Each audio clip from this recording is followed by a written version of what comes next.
बोल सर भैया थोड़े मागे रंजन को थोड़ा मागे केलंय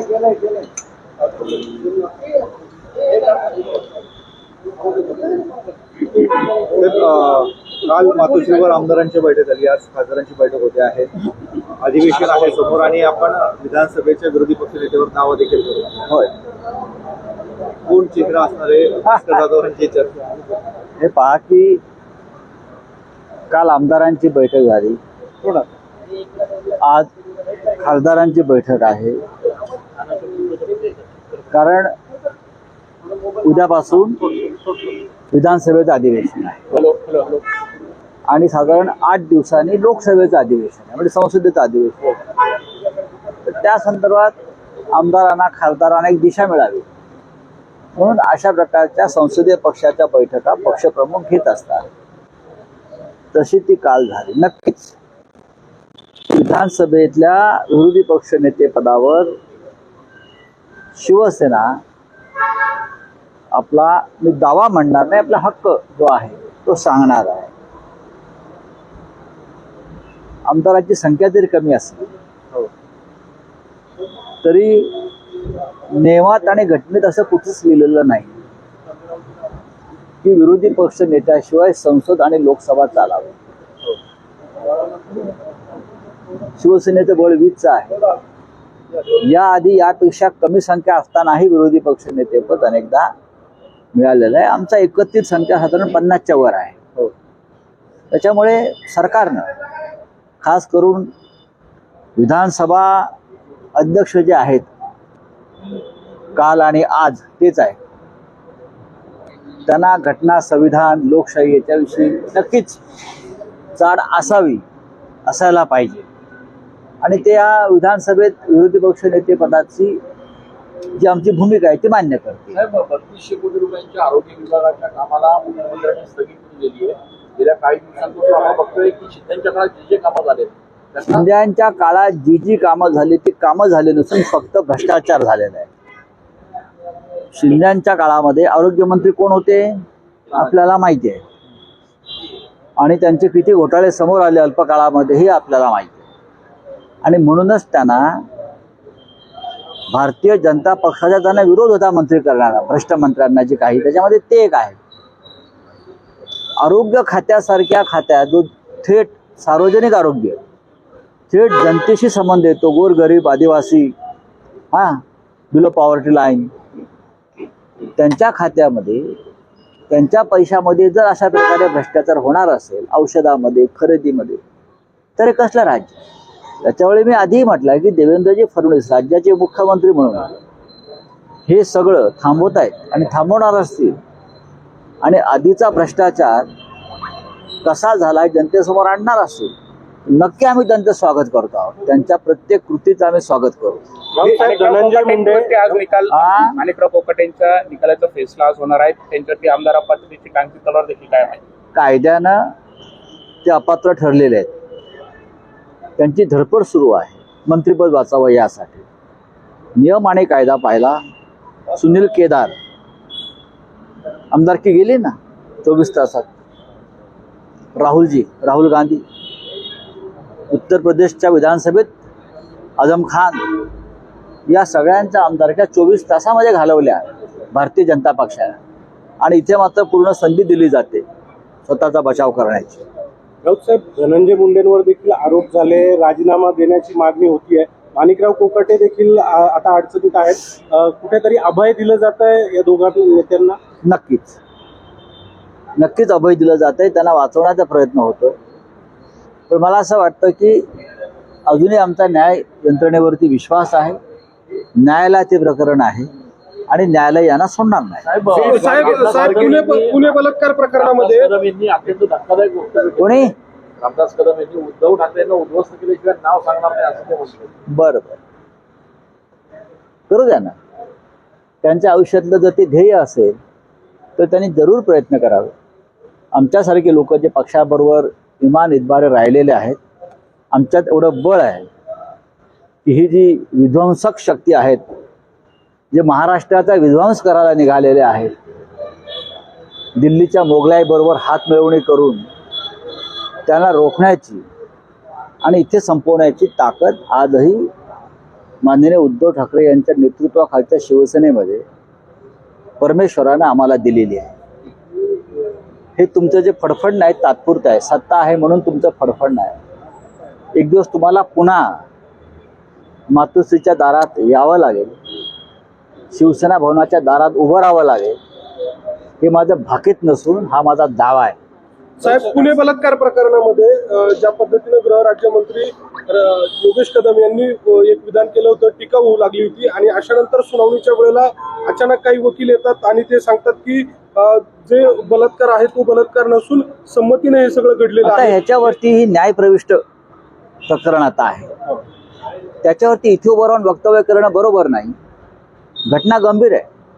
या राज्याच्या गृहराज्यमंत्र्यांनीच या संपूर्ण गंभीर प्रकरणाला जे काही वेगळे पायवाटा त्यांनी फोडलेले आहेत, त्यांचं म्हणणं आहे की त्या मुलीनं स्ट्रगल केलं नाही म्हणजे काय असतं? त्या मुलीनं विरोध केला नाही, त्या मुलीनं हाणामारी केली नाही. मग तुम्ही प्रशिक्षण द्या. बलात्कार करणाऱ्या मुलींनी ज्यांच्यावरती अत्याचार होतोय, मग तुम्ही त्यानुसार जागरूक करा की तुम्ही काय केलं पाहिजे आणि काय नाही केलं पाहिजे. एक पाशवी माणूस एका अबलेवर अशा प्रकारे अत्याचार करताना तुम्ही त्या मुलीकडनं का अपेक्षा करताय? आणि राज्याचे गृहराज्यमंत्री इतके असंवेदनशील आहेत, ते म्हणतात त्या मुलीनं प्रतिकारच केला नाही. याचा अर्थ काय? दुर्दैव आहे की असे मंत्री या राज्याला मिळालेले आहेत. आदित्य ठाकरे विरोधी पक्ष हवे असं काही कालच्या बैठकीत ठरलेलं आमदारांचं. मी कालच्या बैठकीत नव्हतो. मी या दौऱ्यावर इथे आहे. ही पक्ष संघटनेची बैठक होती उत्तर महाराष्ट्र संदर्भात आणि साधारण याच महिन्यामध्ये असं ठरलेलं आहे की नाशिकमध्ये शिवसेनेचं विभागीय शिबिर घेण्यासंदर्भात आमचा निर्णय झाला. उत्तर महाराष्ट्रामध्ये 2 विभागीय शिबिर आम्ही घेत आहोत. एक नाशिक आणि दुसरं विभागीय शिबिर जळगाव आणि धुळे या भागात होईल.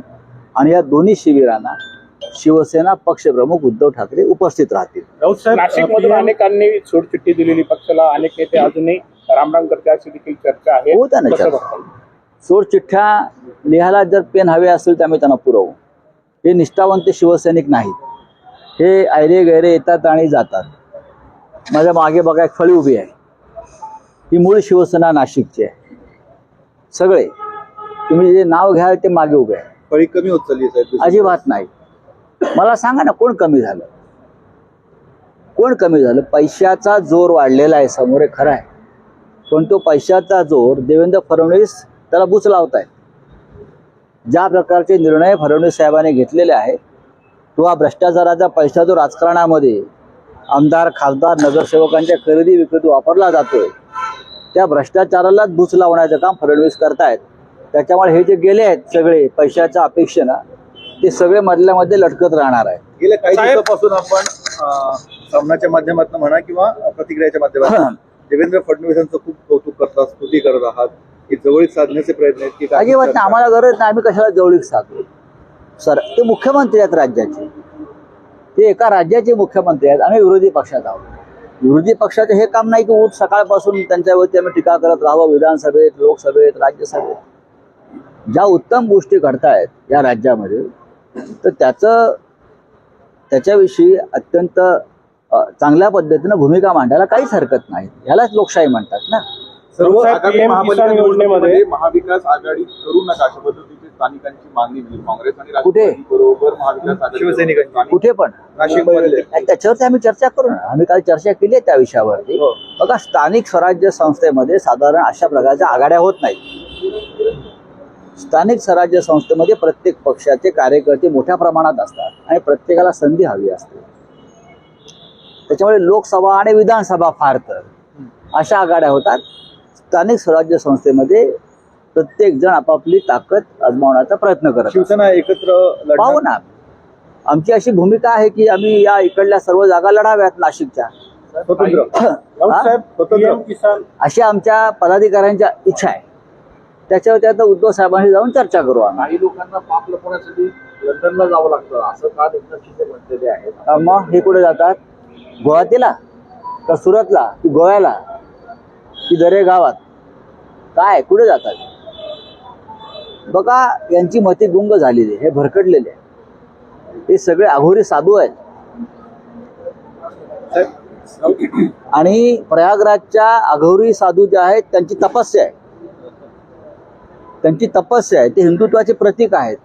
पण हे नकली अघोरी आहेत, हे नकली अघोरी, हे राजकारणातले अघोरी आहेत. त्यांचं लक्ष देऊ नका, अजिबात लक्ष देऊ नका.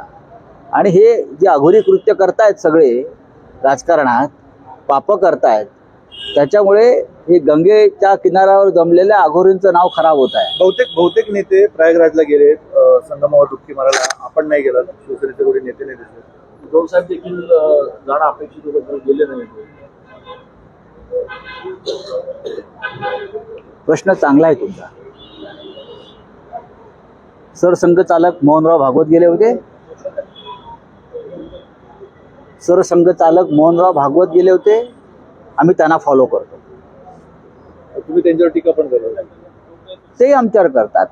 हिंदुत्व, राष्ट्रीय स्वयंसेवक संघ असेल, विश्व हिंदू परिषद असेल, बजरंग दल असेल, सध्याचा भारतीय जनता पक्ष हा नकली हिंदुत्ववादी पक्ष आहे. आणि त्यांच्याबरोबर हे सगळे आहेत, हे शिंदे फिंदे मिंदे, बरं का, हे डुप्लिकेट लोक आहेत. त्यांनी आम्हाला हिंदुत्व शिकवू नये. राष्ट्रीय स्वयंसेवक संघाचे सरसंघचालक मोहनराव भागवत यांना मी तरी प्रयागराजला जाऊन गंगेत डुबके मारून स्नान करताना मी पाहिलं नाही. आम्ही सगळे म्हटलं सरसंघचालक गेले का त्यांच्या पाठोपाठ आपण जाऊया. म्हणजे ते गेले असते तर तुम्ही गेले असता. नक्कीच आमची अशी योजना होती की सरसंघचालक गेले म्हणजे भारतीय जनता पक्षाचे जे प्रमुख आहेत, मूळ प्रमुख, तर आमचं जाण्याचं नक्कीच ठरलं होतं की आपण सरसंघचालकांना फॉलो करू. ते धर्मक्रांतीचे जनक आहे. त्यानंतर संघाचे इतर जे प्रमुख लोक आहेत सगळे, आम्ही त्यांच्या मागे होतो. पण आम्हाला कोणीच दिसलं नाही जाताना. म्हटलं काय गडबड काय आहे. त्याच्यामुळे तरीही आमच्यातले अनेक आमचे सहकारी पदाधिकारी प्रयागराजला जाऊन त्यांनी डुबके मारून ते आलेले आहेत. धन्यवाद. चला राऊत साहेब, हो गया. एक शेवटचा प्रश्न. पीएम किसान योजनेमध्ये राऊत साहेब,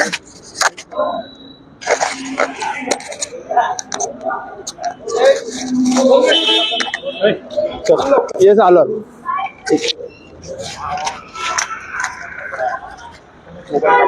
मोबाईल